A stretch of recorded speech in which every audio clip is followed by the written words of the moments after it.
Come on and shine, shine, shine. Las Vegas, shine your light on me. Welcome to Las Vegas Tonight.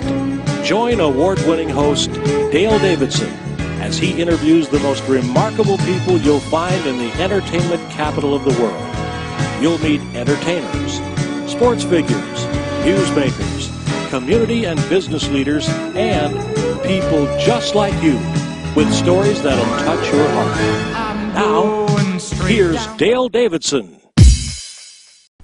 Welcome to Las Vegas Tonight. I'm your host, Dale Davidson. Each and every week we bring you a very special guest. We've outdone ourselves this time. Direct from Hollywood, Terri Ivens. Terri, thanks for joining us. Oh, it's my pleasure, Dale. Thank you. Many people will recognize you, I'm sure, from motion pictures that you've done and of course, All My Children. You were on that for quite a few years. Oh, our beloved story of ABC, All My Children. I know there's many who probably still miss it today. You shot that in New York? I did. Yeah. And then it went through a course where the whole show, to save the show, Brian Franz, who was the head of ABC Daytime at the time, moved the show to LA to try to save it and curb costs. Because really a lot of the costs were done because of studio. As we know, studio costs are outrageous, and in New York, everything's built up, so you can't build out. So they had to change the sets almost every single night for different stories. So, you know, so it got very costly. Tell me about what it was like. I understand that being an actress or an actor in soap operas, hard work. It is, isn't it? It's tough because it's so fast-paced.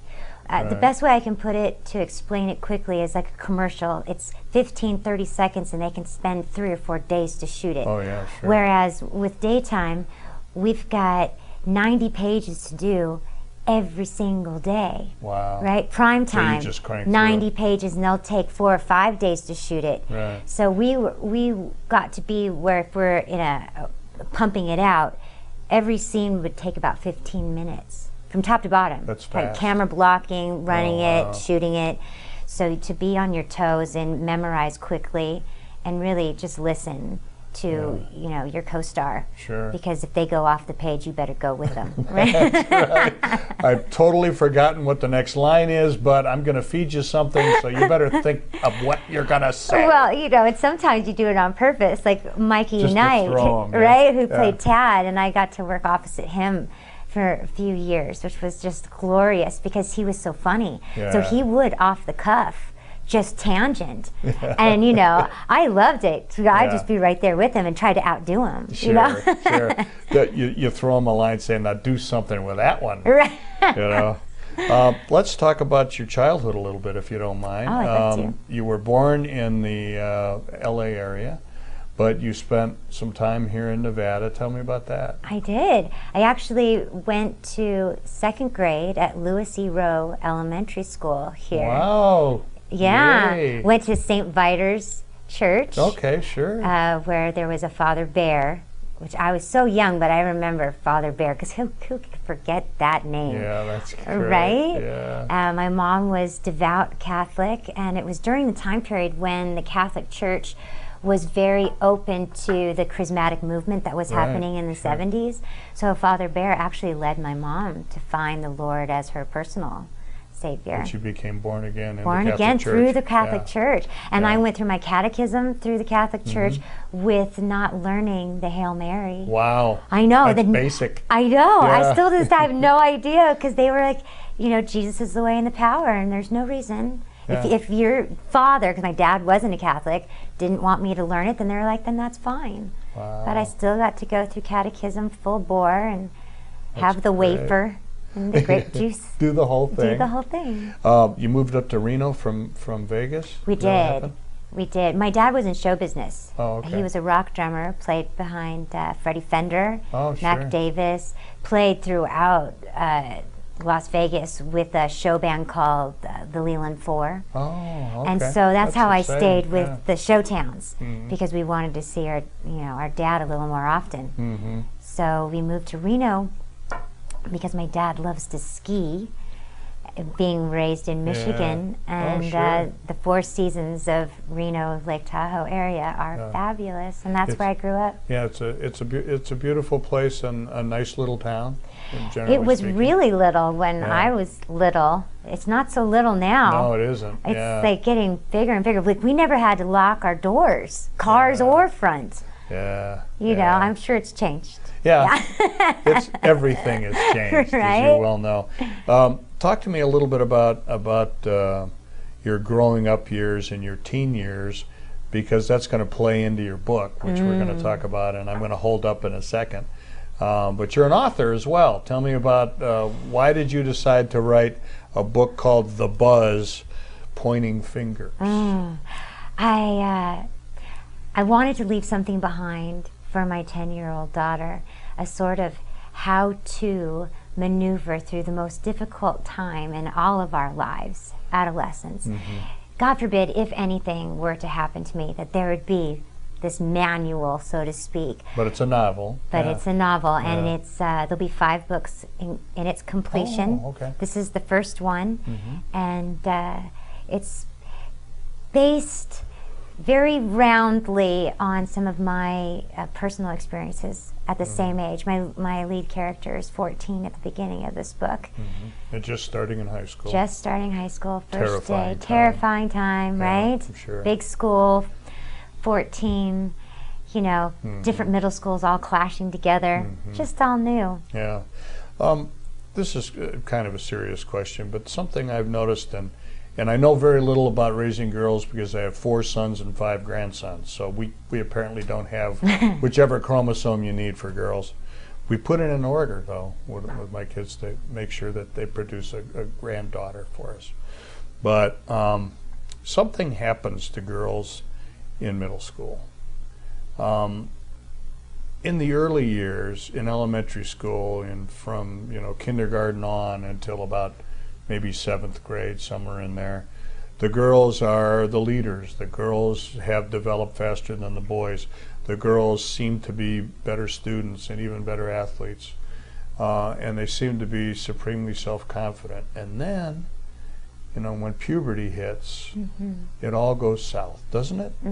And all of a sudden, that self-confidence goes away. What's the story behind that? Why does that happen? Are girls doing this to each other? Is that why the self-confidence and... I think it's cross-gender. I think boys go through it too. What I think is that even in our adulthood, we get so caught up in what is the right answer, or how should I do this, or what are people thinking, and how will I be judged, that we forget that it's so simple. No matter what it is that we're facing, what question it is that we need to solve, it's either love-based or fear-based. And in our adolescence, so much of it is fear-driven. We don't know how we're supposed to dress. Everything is like, I wouldn't be caught dead wearing that. I don't want to hear what so-and-so's going to say at Monday at school. Right, So it being... Anxieties of that. And I know... I'm concerned as a mother with my 10-year-old too, and who knows, it's really in God's hands what our relationship is going to be as she matures. But I catch myself now at her being 10 when I'm just tired and she's yapping, because girls like to talk.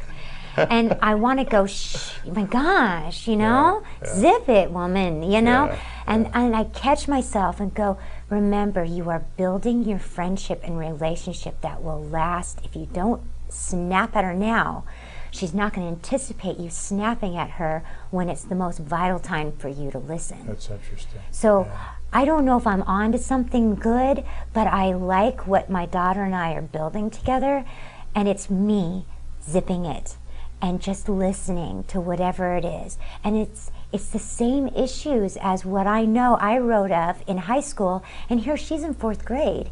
And it's, oh, look how so and happening so already. commented on my Instagram, and I'm on her Instagram too, and I look, and no joke today, I was like, at Amy, you know, I really wish you were a nice girl, hashtag mean girls are ugly. And I'm like, oh, I'm sure I'm going to get a call from a parent, you know. Yeah, I want to talk some more about mean girls and what they do to each other. We need to take a brief break. We'll be back with Terri Ivens right after these messages. Drawn by the lights, glamour, and opportunities in Sin City, they come from all over the world, searching for their chance to be a pretty woman, a success, or maybe just to have a better life. Be somebody. What happened after they got here is literally changing the world.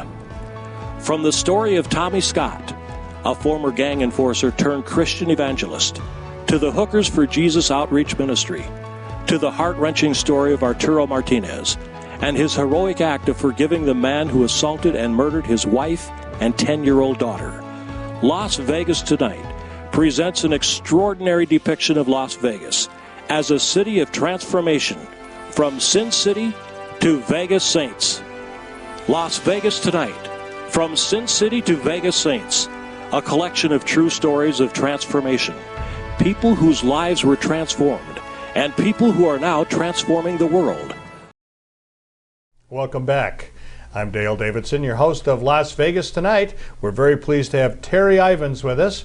She's an actress, she's a producer, she's a singer-songwriter.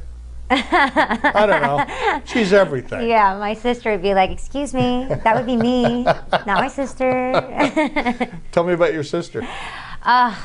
My sister, my thorn in my side. Of course.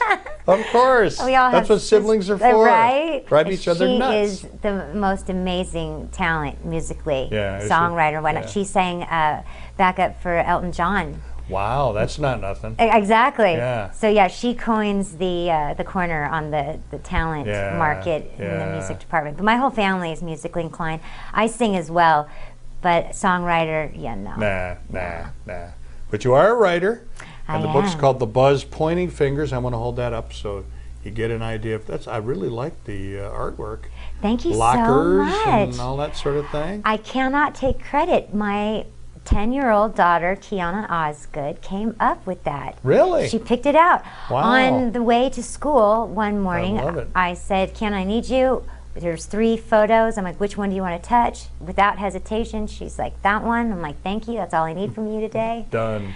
And then she came home from Yeah. school, and I had interior and cover designers, and they came up with all these different things, lettering and fonts. Oh, yeah, And Kiana was yeah, like, I it went needs to through be that, too. graffiti. And I'm like, excellent. Oh, yeah. And we didn't go backwards. We stuck with yeah. what her ideas were. And you've got photos. I turned right Again? to the freshman stud hill. Right? That's true. That really was. They're the guys. The joke that the seniors meant became the freshman pride. Wow. Yeah, we were all so scared we'd all congregate together at lunch, Sure, right? Sure. What was it like in the 80s going to high school? How was it different than before or after? Was Well, it I a only crazy know- time? Was it a... Well, I was think it was everybody- the best of times because it was before busing was ever invented. So if you were zoned for a school, that's where you went, and very few people ever got variances, as they used to call them. Right. And if you did, it was because you were an outstanding athlete, and you know the richer Yeah. neighborhood wanted you for their team. But other than that, you really stayed inside your communities. So the communities got behind it, and especially in Reno, you know, we had every high school had a casino that backed it. So our really? education Wow. was very rich. Everybody had football stadium lights. You know, everyone had new books. Everyone had new uniforms. Wow. So it was. It's wonderful to grow up in a state that's rich. Yeah. You know, doesn't have state tax. Sure. I'm like, yeah, you know, why doesn't everyone follow suit? Sure, You know, sure. take care of your own. Yeah, yeah. So I don't know. The '80s, we had already, you know, got the hostages back. You know, remember? Yeah. From the Iran. 1981 that happened. Right? Yeah.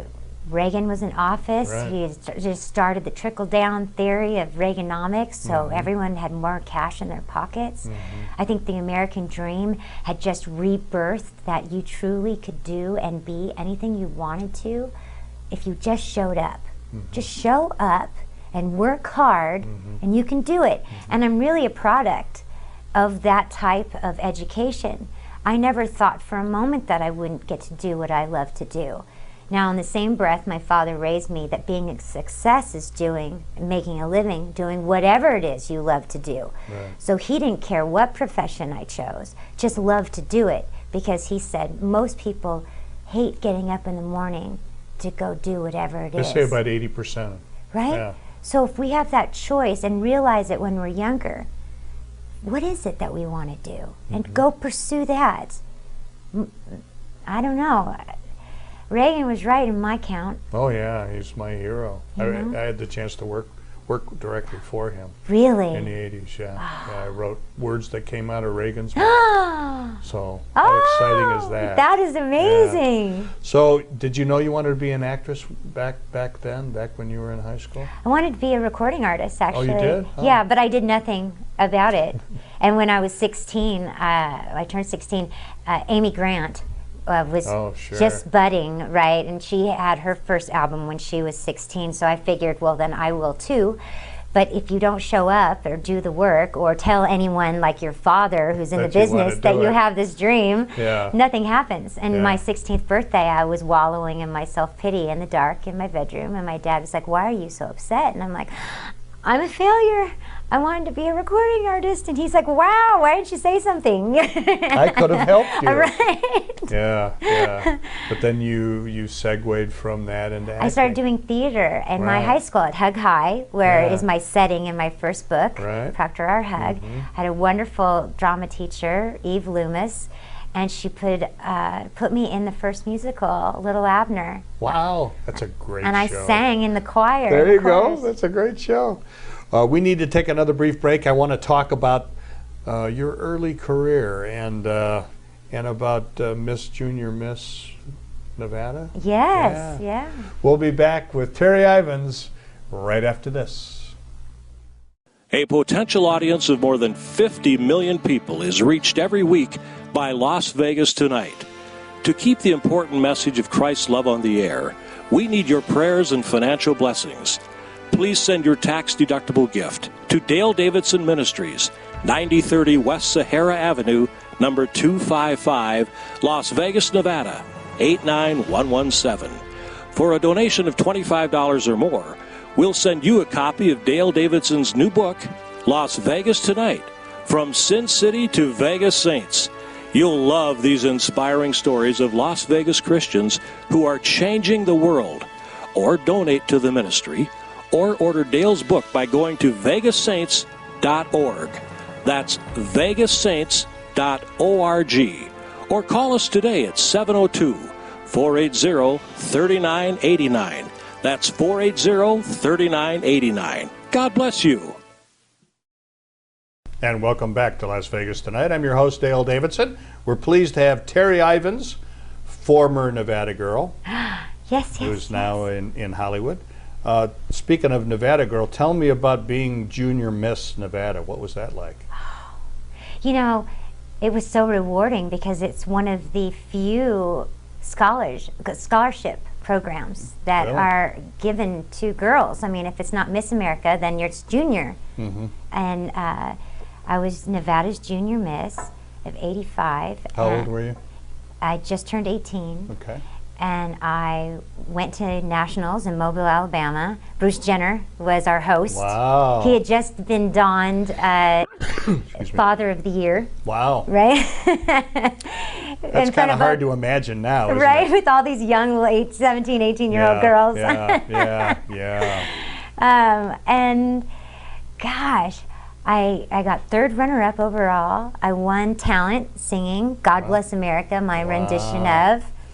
And between winning craft scholarships and Revlon scholarships, I walked away with a little over 25 grand. That's big money then. Big money, and that's how I got to Hollywood. I had agents that had watched the telecast on CBS, And I had said I was going to UCLA, so they called, and I had the support of America's Junior Miss, and they actually used my scholarship to pay for acting classes. As long as I was a full-time student, they believed Terri's not going to be a doctor. Let's further where she's going to grow and mature. That's great. And so, you know, now if I go back to the program, you know, everyone is, you know, Sodom sum cum laude or whatever they call it. I'm setting Los Angeles on fire. There I'm like go. a pyro. Yeah, that's funny. That's funny. So overall, it was a good experience for you. It was wonderful. Yeah. What were you studying at UCLA? Ended up not going. Oh, you didn't go? Oh, okay. No, I could make my money go farther if I went to a state school. So I went to CSUN and Cal State Fullerton first. Oh, okay. And then I booked my first TV show with Matthew Perry called Boys Will Be Boys on Fox, when Fox just became a network. Wow. So I got to make that great grave phone call to my parents and say, I have to drop out of school. I got a TV series. Yeah. I promise I'll go back. Sure you will. Sure you will. I never stopped working, hallelujah. You know, it must be amazing to other actors who spend years and years and years trying to break in and trying to, you know, just get their first shot. When there you are, bam, you've got a role. Did you think it was an easy thing to become an actress? No, it was, you know, it seems boom, but there was 2 years leading up to it. Yeah. In between when I was, you know, Junior Miss was over and before I got my series where, you know, it was incredibly tough. Just because agents had flown me out didn't mean I was gonna, I still had to find a place to live. I still had to try to find a way to feed myself. My mom would send me cat support, you know, because I brought my kitty cat with me, you know, so I would live off the cat food. Oh, that's funny. Yeah, you know, no, like, people don't realize when they say, oh, an overnight success. No, she's or he has probably been beating the pavement for 15 years. Yeah. You know, and even in that regard that I'm so lucky to continue to work throughout this, almost 30 years, 25 plus years in the business, I'm still a fresh, unfamiliar face to many, but yet somehow God is blessed. I can only give credit to God in this, that I have been able to make a living doing what I love to do, keeping my top on, not taking the Lord's name in vain, and not doing any cut 'em up thrasher movies, you know? Good for you. It's one of those weird things. Do you think now, and both of us have been active in Media Fellowship International, so there is a Christian presence in Hollywood. There seems to be more and more in the way of Christian movies, or at least PG movies, than there used to be. Are you encouraged? Do you feel good about what's going on in Hollywood? Do you think it's better than it used to be, or is it about the same? What's your view there? I don't know. I mean, when I was young, I remember great Disney films all the time. We used to have the Disney Sunday night movie that came on our television. Sure. And a lot of those avenues are no longer. Yeah. You know, but there is a huge faith-based movement, is what it's called from a producer standpoint, where the country is really shouting out loud that they want inspirational stories of triumph, stories of hope. They want stories that will affect their children in a positive light and give them that one more little oomph to be something better than they were yesterday. Yeah. So there's some great production companies that are formed that come up with this great content. Yeah, and some are subsidiaries of major studios. Absolutely, which is a because cool they go thing. where the money is. They sure do. They understand that, don't they? Right? The power of the buck. Oh, yeah. Used to be the power of the pen.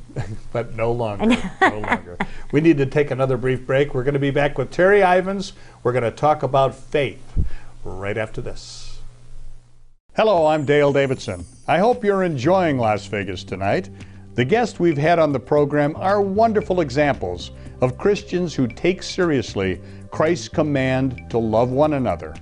In addition to the hundreds of television stations across the United States now carrying our show, we have been presented with the outstanding opportunity to bring these inspiring stories to people around the world. An international satellite network in the Russian and Ukrainian languages has asked us to provide them with episodes to be broadcast to millions. To make a gift to support this very special effort, please send your check or money order to Dale Davidson Ministries, 9030 West Sahara Avenue, number 255, Las Vegas, Nevada, 89117. To use your credit or debit card, call 702-480-3989. Thank you, and God bless you. Welcome back to Las Vegas Tonight. I'm your host, Dale Davidson. We're very pleased to have Terri Ivens with us. She's a terrific actress. She's written a book called The Buzz, Pointing Fingers. Here I am holding it up. Yes. Dutifully holding it up. Very good. It's pretty new, isn't it? It is, literally, just hot off the press. Oh, that's great. Yes. And available on Amazon, Amazon.com, BarnesandNoble.com, ebook. If you want an autographed copy, you can go to my own personal website, TerriIvens.com, and I have it all set up to where you just put in. Because I have a heart for children, for kids. Yeah. If it's personalized, it makes for a great gift. Yeah. So if it's to Jill, I really believe you can do it, Terri Ivens. I think it may inspire her to want to follow the series. That's a great idea. Throughout the time. That's a great idea. It lifts the responsibility level on my end. Yeah. I don't take that lightly at all. Yeah. Do you consider yourself to be a role model for young girls? I wouldn't consider myself to be anything but saved and forgiven, but I'll listen and I'll share my stories, and if it touches them because of where they're at, well, then now we're kindred sisters, so I've got a lot of them. That's great. Let's talk about faith and the book. Do you bring faith into the book at all? Well, I disguise it. No. I have two great characters. Mm-hmm. One is called the ugly voice, and the other one is called the still small voice. And they talk through my lead character, and which was quite challenging to put onto paper because I didn't want my lead character to seem schizophrenic because she's talking to herself, right? Mm-hmm. So it took a little bit of clever of how to make them actual characters and have my publishers and my editors understand, wait, these are actual characters, Right. The ugly voice muttered madness. They're laughing at you, it's Right. your fault. And it's the things that even in my adulthood, I still will hear, and it's that fear-based stuff. Yeah, insecurities. And if those are real things that we all battle through, whether it's going for a job interview, whether it's sitting at a soccer game and, everyone else has a certain kind of purse and you don't have that brand. It's the silliest things, but we get it wrapped up in our heads that, we're being judged or we're not as good as. And that's that ugly voice muttering madness. That's Satan. It really is. He's got many names, doesn't he? He does. He sure does. When you get an opportunity to witness, and let's talk about girls your daughter's age and older, when you're listening, which you've made a real point of how that's the critically important thing as a mom to do. Absolutely. And as a role model for girls. Tell me what you're able to say to a girl who hasn't found Christ, that doesn't know, have a personal relationship with Jesus. How do you introduce that, and how do you follow up in discipleship? Do you get a chance to do that? Well, I think all of us have that opportunity. Sometimes we don't recognize it. We miss the opportunity because we didn't see that the kids that keep coming over to the house, there's a reason why they keep coming, because they feel safe there. Mm-hmm. So choosing to be a parent, to say, yeah, come on, I take it a little further and don't want them around. they like to be where they're not wanted. So I kind of play the opposite. You play a role. Right? I play the opposite, reverse where I'm psychology. like, don't bother me. And then they just won't leave me alone. Right? Right. And if they're telling me their stories, whatever's happening at school, I'm like, you've got to be kidding me. Blah, blah, blah, blah, blah. And then they just keep telling me more. Oh, sure. So as soon as that door is open, humor and conversation is the groundwork of leading them down the good path, right? The old path where the good way is. And it's that simple. But we so often, we shut that door of communication because we're busy, we're tired. We've got so much else on our plate that we have to finish by the end of the day.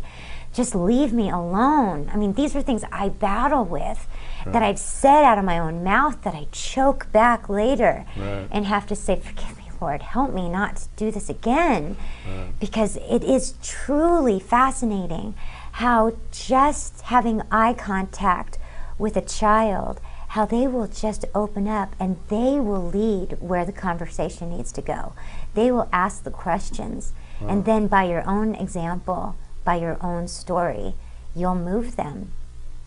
And have you led girls of this age to Christ? Have you had the opportunity to do it? I went on tour when I was 16, 17 years old with this group that was called Continental Singers. And we traveled, I was tour O, so we went to the Orient and all across the U.S. Wow. And I was part of the big band tour, so we had trombones and trumpets and sax and everything. And I learned firsthand how to lead someone to Christ. Really?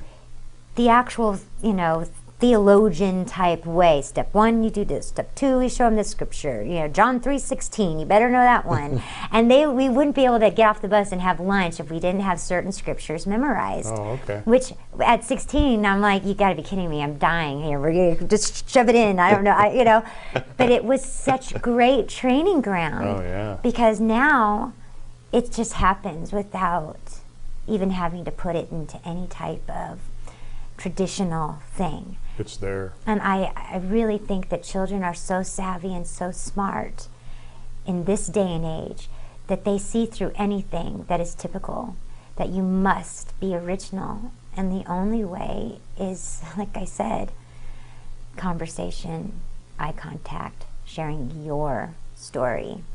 Yeah, I find that too. Tracks don't seem to work, going through the plan of salvation with, kids my kids' age or younger, even grandkids. They want authenticity more than anything.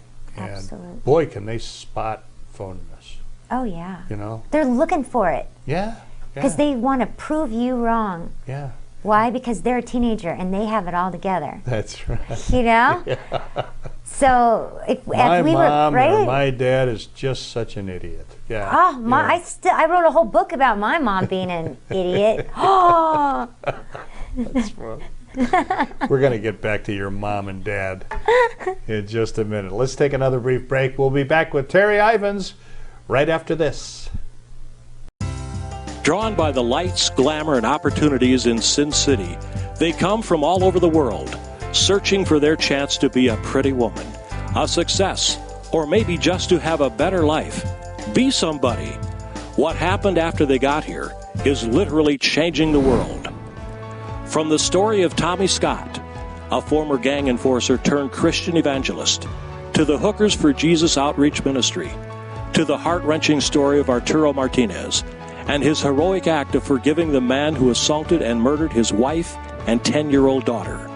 Las Vegas Tonight presents an extraordinary depiction of Las Vegas as a city of transformation, from Sin City to Vegas Saints.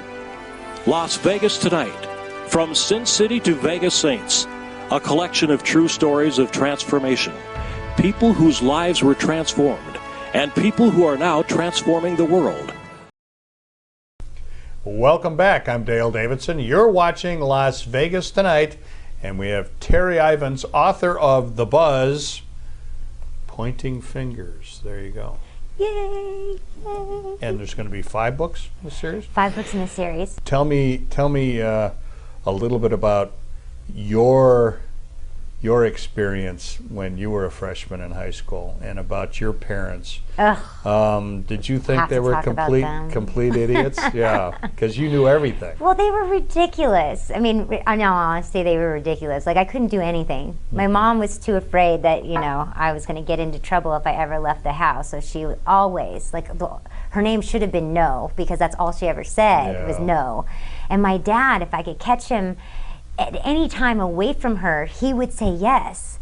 So learning that, right? So learning that early, I would ask him as he was just dozing off to take a nap. You know, Dad, hey, would it be okay if I? Right, and he caught on to that pretty quick, and then that kind of ended. Girls work their dads pretty well. Anyway. We work, but you got to find a way. So I would sneak out of my second-story bedroom window.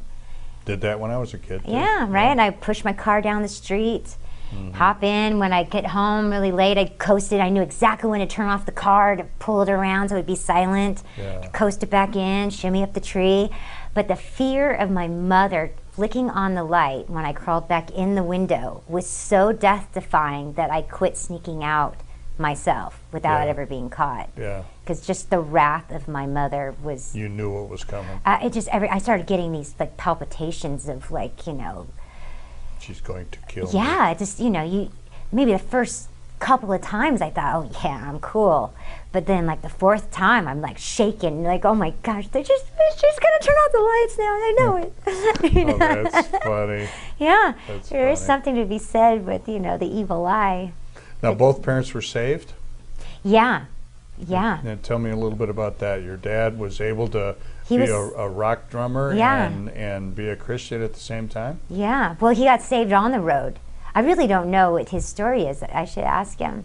I just know that all of a sudden, anytime that we were driving down the street, he would be like, one way. And I'm like, what in the world are they doing? Yeah. There was this whole movement, and I was just a little kid, and they would get so excited if The someone Jesus had movement, a sticker with their finger up. They were like, yeah. There's only one way. I'm like, whatever, people, you're weird, you know? Yeah. But so my dad was saved first, and my mother thought that he was directly from Satan because she was Catholicism the whole way. Right. And I don't even know why in the world they got married to begin with, but I guess they were, sexually attracted to each other, needs to be. Yeah. But I guess my dad just prayed for my mom so much that she would see the light and not hate him, and that God used the only means that my mother would receive a father in a Catholic church in Las Vegas, Nevada. Wow. Father Bear at St. Vitus Church. I mean, it's really remarkable. It's a great story. So your dad became a pastor, is that right? Yeah. He left the road because I was getting older and starting to date. I remember calling my dad and asking if I could go steady when I was in the 5th grade. And shortly after that, he came off the road. Yeah, He was like, said, I better be home to supervise exactly. this. And he went back to school and became the youth and music pastor at our church, Life Center Church at the time, which is a sister church of Church on the Way. Okay, sure. In sure. L.A. Yeah. Van Nuys. And being a PK, what was that like? Preacher's kid? Yeah, you're the first on the bus, last off the bus. You got all the toilet duties. It was horrible, really. The only good thing about it is that because my dad was music and I loved to perform, that he created all these great choirs, youth choirs. So we had a Young Life Singers. Oh, wow. Right, and we went and sang at Disneyland. In fact, that's where I celebrated my sweet 16th birthday with Mickey Mouse and Goofy giving me my cake at the Carnation Plaza. Right, so I mean, there's lots of great things about being a PK. Yeah. But I just remember it was so much cooler saying my dad was a rock drummer than he's the youth and music pastor. It just, for me, it was just a downhill slide. Yeah. It's not exactly what you Even now, what you I don't lead with that. Yeah, you did. My dad was a rock drummer. Oh yeah, and he was It's a worship ingrained. leader. Yeah. It's ingrained. And there's no better card to ever pull than the kid card. I don't care how old you are, you know it. If you can ride your mom or dad's coattails, we do. Yeah, that's what we're here for. Hey. There you go. But your folks ended up splitting up? Is that what happened? They did. Yeah. It was shocking to me. But you know, God does not overstep our own wills. And I've seen it in my own life, and I witnessed it inside my family. And I wrote my dad this birthday card, and in it I can't really remember what I said, but my dad's return card to me was, my light has been relit in him because of you. And I remember that because my dad had come back to the Lord, and it was just a most momentous time. I didn't care if he was a pastor or anything. It was just that unknowing if I was going to see him in heaven. You know, when you're, my dad taught me everything I was supposed to know about God, and then all of a sudden one day says, I don't believe in it anymore. It's not that he didn't believe in it. He just liked this other lady, you know, so he can't have God and this lady at the same time. So he had to rationalize it. Right, and she was the organ lady too. Oh, is that right? Yeah. Yeah. You know? That seems to happen all the time. It happens all the time. Yeah. You know, it's not new, nor original. No. And it's a shame. But you know, it's because I do believe when our pastors and our leaders and our board of our churches, they're on the front line. And so many of us in the congregation, we look to them and use them to help us fill our needs. And how many times do we actually lift them up and gird them up in prayer? I know myself, I still fall short. You know, even to pray for the president, I don't really think about it until, you know, oh, it's an election time, you know. But in our own communities, you know, they're the front lines. They're wounded warriors carrying the load. And so often it is us sitting in the pews that are shooting the arrows.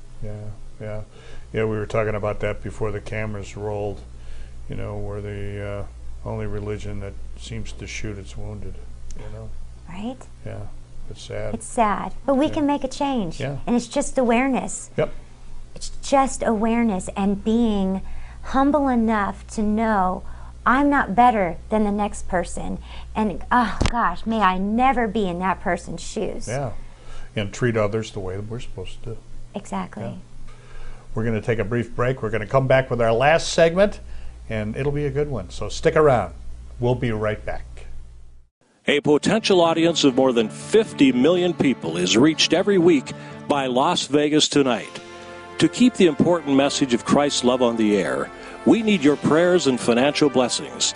Please send your tax-deductible gift to Dale Davidson Ministries, 9030 West Sahara Avenue, number 255, Las Vegas, Nevada, 89117. For a donation of $25 or more, we'll send you a copy of Dale Davidson's new book, Las Vegas Tonight, From Sin City to Vegas Saints. You'll love these inspiring stories of Las Vegas Christians who are changing the world. Or donate to the ministry, or order Dale's book by going to vegassaints.org. That's vegassaints.org. Or call us today at 702-480-3989. That's 480-3989. God bless you. Welcome back. I'm Dale Davidson. I'm your host. This is Las Vegas Tonight. We're having a wonderful meeting with Terri Ivens, who is an author. You probably recognize her as an actress in many different things. But here she is, writing a book called The Buzz, Pointing Fingers, the first in a series of 5 books, you said? Yeah. So particularly if you have a high school age daughter, you're going to want this series. Yeah, middle school. Middle school on. Yeah. Start them off as early and when they're as impressionable as possible. Yeah. I made sure, why this is 110 pages is that I wanted to reach my youngest reader, which is 10, 11, 12. Oh, okay. So I cut up the first year. So that's why there's 5 and not 4, because it would make sense that every year, right. But I really wanted to grab my youngest reader. Okay, yeah. Well, that makes all the sense in the world, because that's really when we do need to capture them. But it's also a time when they're questioning. Right. And you and I were talking during the break. You had a crisis of faith, you know, because of, you know, things that happened in your family. and yet you came back to Christ. Tell me a little bit about that. Well, you know, I always believed that my dad had a three-pronged connection to God. You know, he was a pastor. He was plugged and in. I only had a two-pronged connection. And when my father fell away from the church and God, I was left with the feeling that there is no God, that it was just all big crock, right? Yeah, right. And I was in Hollywood already, so I started living the Hollywood life the way it is when it's fun in that regard, right? Yeah. Not to say it's not fun, but you can have so much fun and not live with that attitude that, woohoo, I was like hell-bent on burning my wheels. Right. And God protected me through it all and saved me, I believe, from myself when I met my dear friend Billy Zabka, who said, you know what, there's a man that you need to meet. His name is, you know, Bob Reith, and you know, he's a pastor. And I'm like, you know, whatever, I know about them, right? Because my dad. Been there. Right, but Pastor Bob welcomed me with open arms, and for the first time, I didn't feel judged. I didn't feel looked upon right, wrong, or indifferent. He just loved on me like a father, and I so missed my dad's love. Yeah. That it was just so nice, you know. And more than anything, I missed at night not having someone to talk to, you know, Right. Jesus. You know, I'd lay and pray before, you know, and talk about my dreams or whatnot. And when I turned away from the Lord, there was no one there. And I really missed my best friend more than anything. Jesus. Yeah. Yeah. And did you have a flash of blinding light where you realized I have to come back to Christ? Was it a gradual thing? What happened? Prayer through Pastor Bob. In that moment outside of Billy's house in MFI, Media Fellowship Bible Study. But then, you know, it was a slow turn of wills, making choices for the right and continuing even on today, you know, into my daily life now. We can have seasons where we can be on fire, but where are we consistently all the time when things are frustrating, when there's a huge line at the grocery store, when someone's honking at us, or they cut us off on the freeway? Right. You know, who are we then? And how consistent are we to be the better person, to be the better self, and serve those that aren't even noticing that we're serving them? And that's where life today is for me in my Christian walk.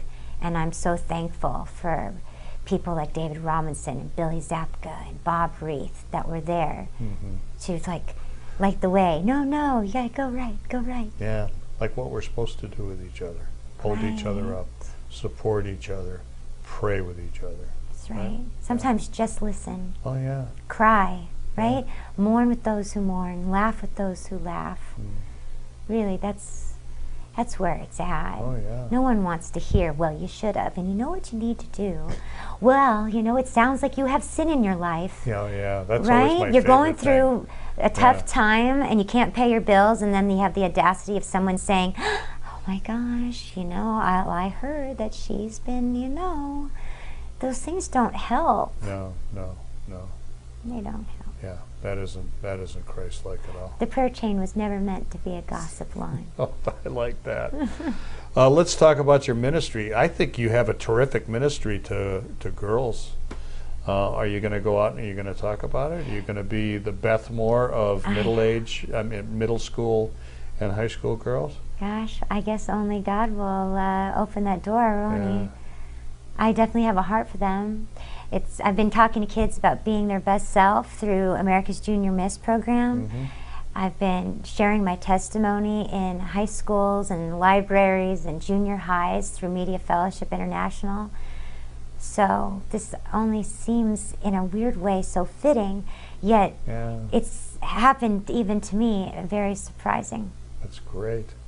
I want to give everybody an opportunity to know more about how to get in touch with you and how to know more about Terri Ivens. Once again, the book is called The Buzz Pointing Fingers, book 1 of 5, and at Terri Ivens is your Twitter. Yes. And are you a good tweeter? Do you do it? I do it myself. Are you kidding? Every 49er game yesterday, I was blowing it up. Clippers blows it up. There you go. She is a sports fan. We love her. TerriIvens.com.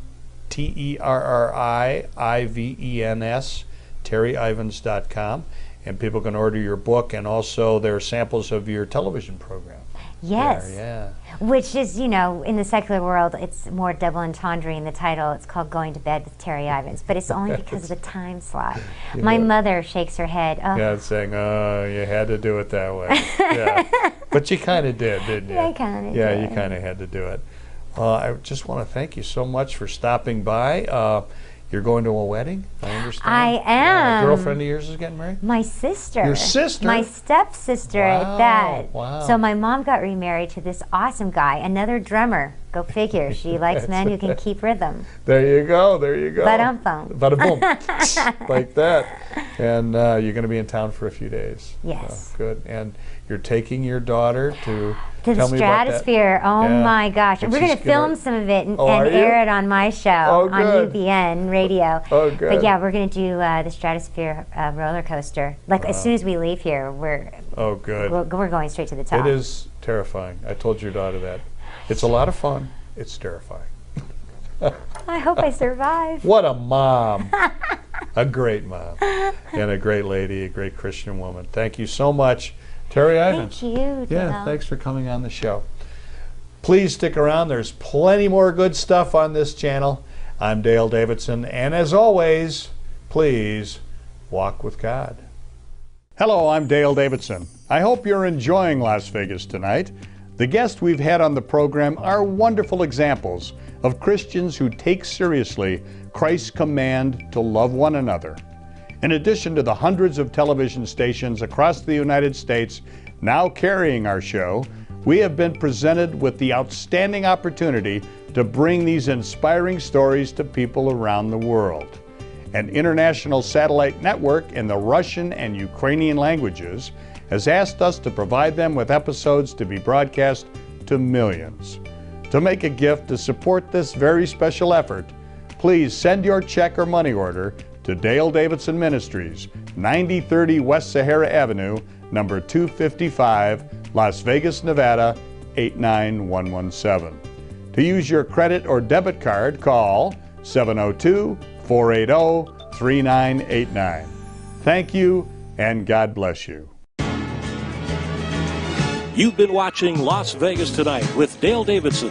Send your tax-deductible gifts to Dale Davidson Ministries, 9030 West Sahara Avenue, number 255, Las Vegas, Nevada, 89117. Or call 702-480-3989. Thanks for watching.